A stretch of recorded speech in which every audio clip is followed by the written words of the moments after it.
We're in Westwood in Los Angeles, where apparently it's just SUVs and bird scooters. But there are actually still things on the road, and a huge number of them are CUVs. The things you're looking for when you're buying a CUV are the living in the city where you're in traffic. You're trying to dodge people crossing the street and all the bird and lime scooters that are pretty much everywhere in every street corner.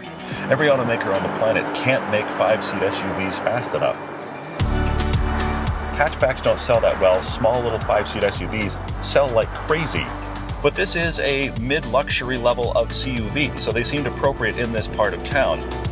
I've heard the term near luxury. I'm still a little bit bugged by it, but that's kind of the description for this arena, this class of vehicles, because you can afford more, really, than just basic transportation, but you don't want to spring for the Mercedes, the BMW. They're not German. They're not American. They're not Japanese either.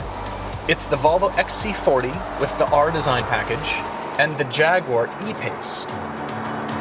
The interesting thing about both the XC40 and this E-Pace is that both of their manufacturers have never made a CUV this small. But I also want to tell you about the details and the things that are great about both the Volvo and the Jaguar that separate them from the Germans, but separate them as details you have to go find. You're watching Everyday Driver. We make a TV show, podcast, and YouTube channels dedicated to great cars, driving adventures, and helping you find a car you'll love. Subscribe and hit the bell so you don't miss a thing. Styling lines work really well on long, beautiful, sleek shapes. You're stretching out the lines and you get a beautiful shape out of that. How do you incorporate Jag styling on such a small car? Jaguar has accomplished this, interestingly.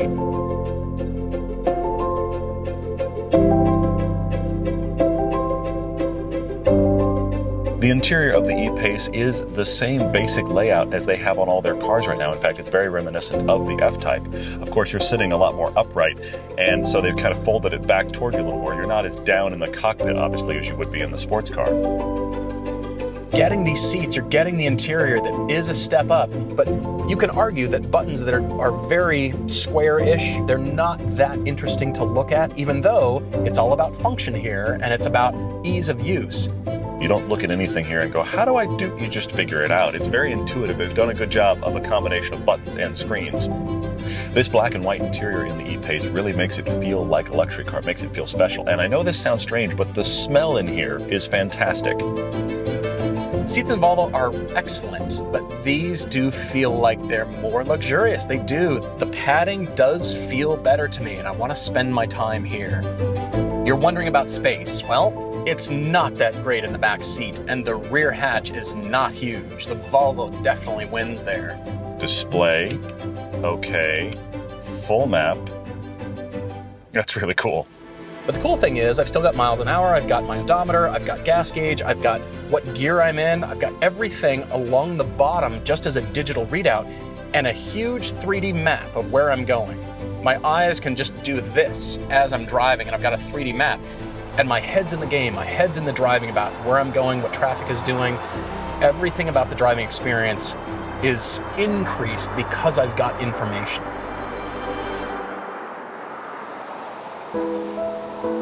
When you're coming to a market like this and you're thinking about spending even more money than your basic CUV, basic SUV kind of transportation, you want something a little nicer. You want something that's gonna be really comfortable in all of this, in massive, nasty traffic.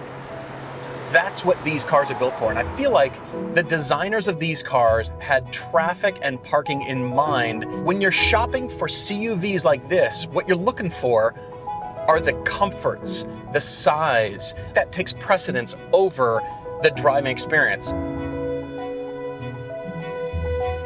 This XC40 does a good job of looking quirky and interesting without looking strange. I think the Jaguar is going to age better, but the Volvo really catches your eye. They've done a great job with negative space in this XC40 design. The front grille is actually canted forward, and you see on the tailgate, they could have added creases and lines on the tailgate, but no, they just actually emphasize the Volvo name in a cutout with shapes that reference everything else going on. They could have gone kind of nuts and overstyled the car, but it's not. I even like the rubber tag on the outside quarter panel right here by the driver's side. Volvo is succeeding across the board with their interiors right now.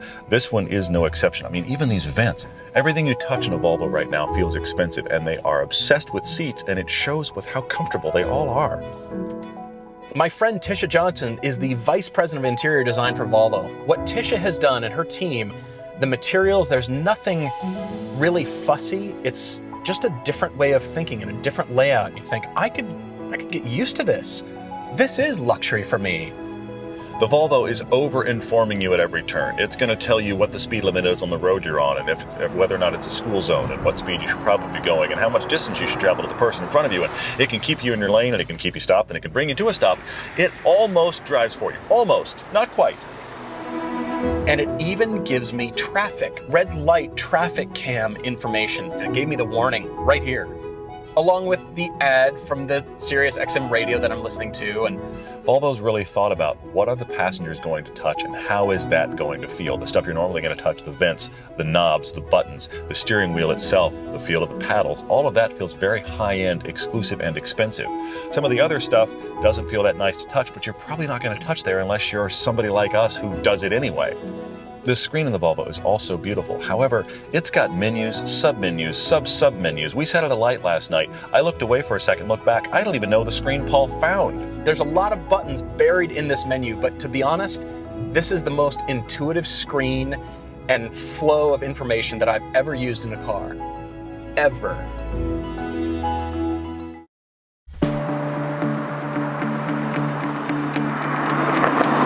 We're in the SE.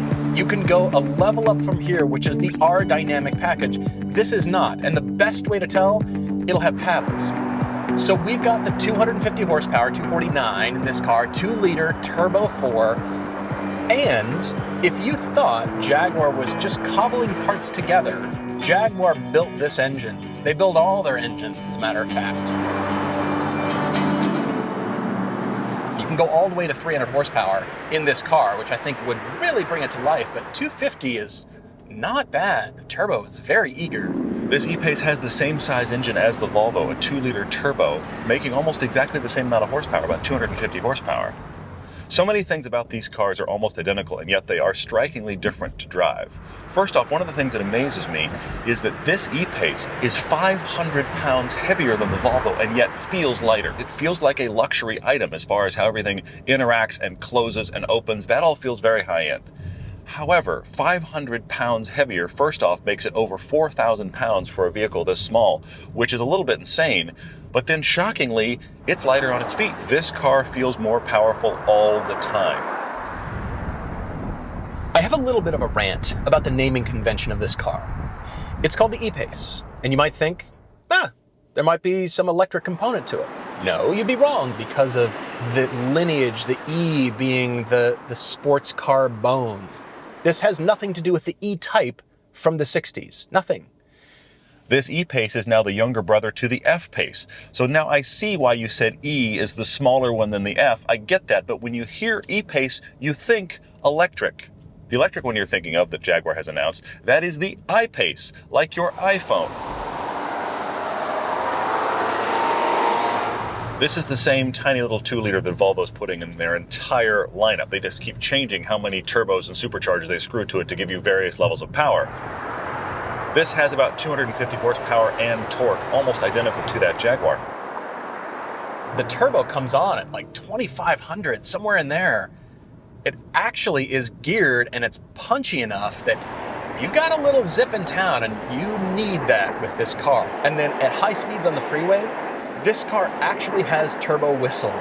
To shift this transmission, which is again questionable, you pull it down yet again and you're finally into manual. Now you can use paddles, and honestly, these paddles work better than they have any right to in a car like this. This is not a ZF transmission, it is an 8-speed. Honestly, I can't believe we've reached a place where your typical automatic transmission is actually this intuitive when done right.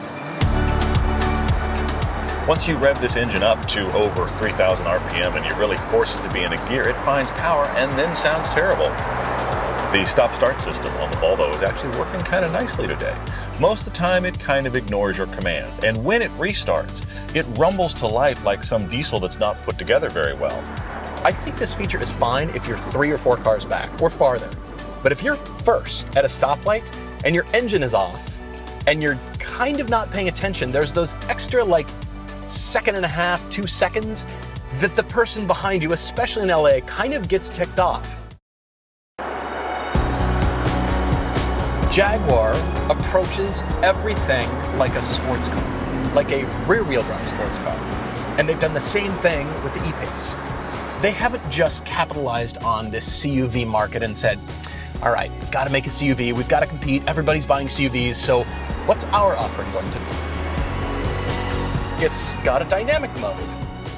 You've got a big, huge switch next to your gear lever, and you can choose. You've got Eco, you've got the rain and sleet and snow, which this car will never see in LA, and then you've got the comfort mode. But I'm in dynamic, and that does change a lot about this car.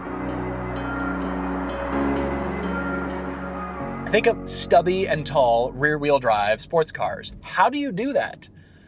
Well, they've introduced solid rear mounts for the subframe for the steering, and then they have also introduced more camber to prevent understeer. It's an all-wheel drive system with 2 wet clutches on the back that distribute power to the sides, and it's rear-wheel drive bias, so you feel like you're driving the bones of a rear-wheel drive sports car.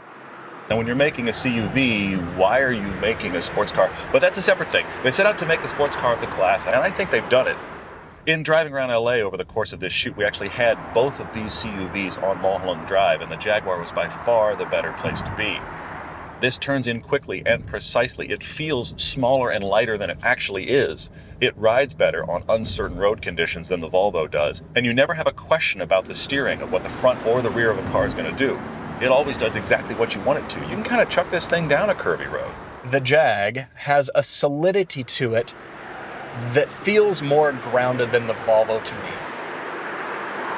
This does feel like all of its weight is way lower in the car. Why is this 500 pounds heavier than the competitors? The CX-5 is also 500 pounds lighter than this. Why is this so porky?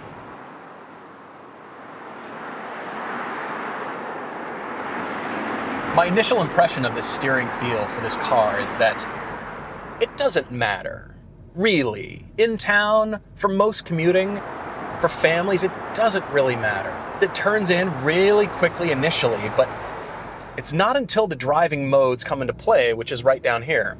You've got Eco, Comfort, and Off-Road, really, and Dynamic, High Performance, which really the only thing that does is firm up the shocks.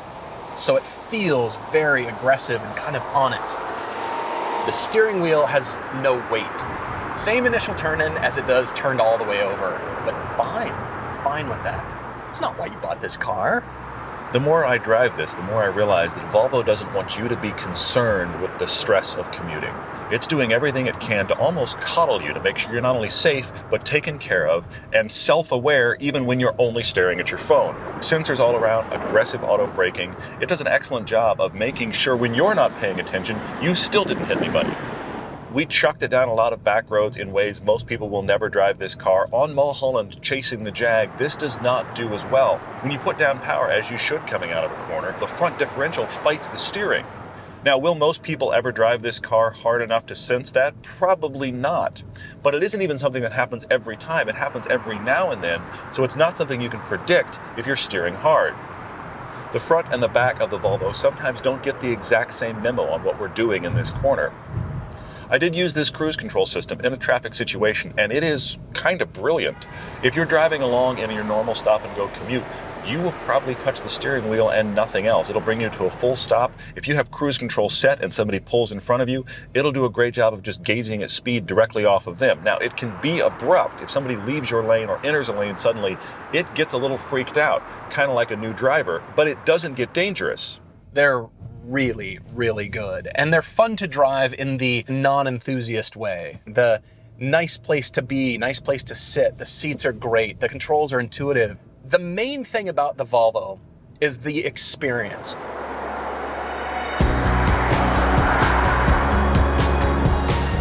You'll sit in this car and you'll think, I really didn't think that car ownership and car design could be thought of like this. You want something nicer. You want something that feels like your phone. The thing you can't put down for even 1 second to cross the street. They're so entranced by their phones. That product you always want to be touching because you're connected with the experience. That's what Volvo's whole concept is connecting you with the experience. Everyday Driver is brought to you by Covercraft. Use the code EVERYDAY for 10% off your order. At this price level, I want the E-Pace to really reinforce the fact that I paid 50 grand plus for this car. They're playing at a very high level. But you know, this is a little sports car. Despite being all-wheel drive, it's a little rear-wheel drive sports car that just happens to hold 4 people and a little bit of your gear. Do I love the fact that we're $50,000, 54, and we're not even at the R dynamic yet? No, but I'm justifying it. Don't let the size of this car influence your perception on how much it should cost. Those two are disconnected when you're driving the E-Pace. I want this to win. I want this to win hands down because it's better to drive. But the interior is not as nice, and the price is way too much. Keep in mind that this Jaguar starts at $5,000 more expensive than the Volvo at the base level. And by this point, it's $10,000 more expensive, and we haven't even gotten the most expensive one.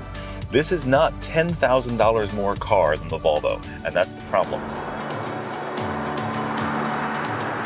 I think my biggest concern coming to this car was the feeling of Geely owning this car company.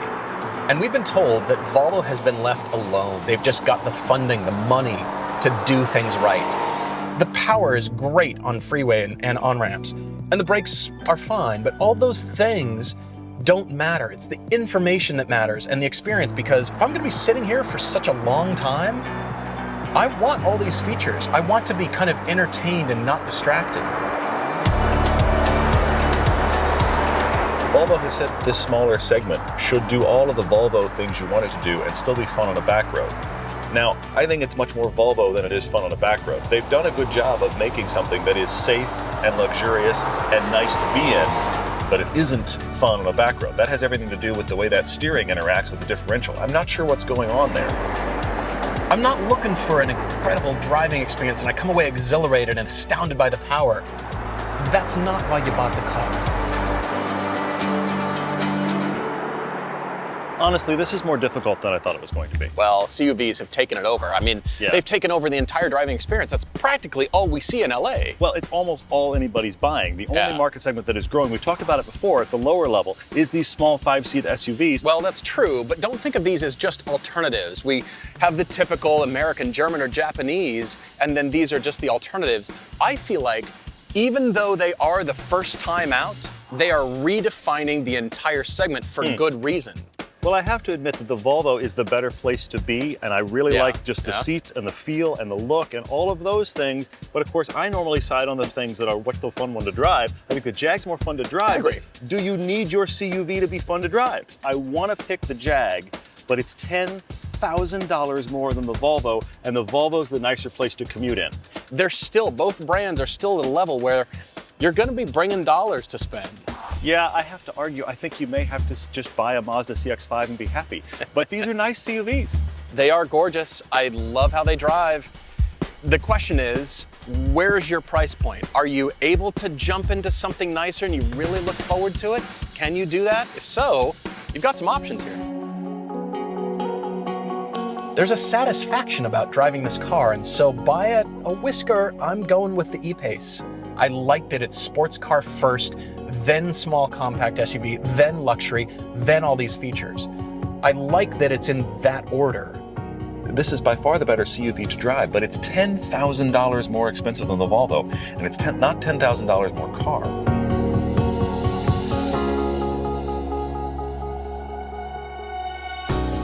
It's the overall experience that I think Volvo wants you to have.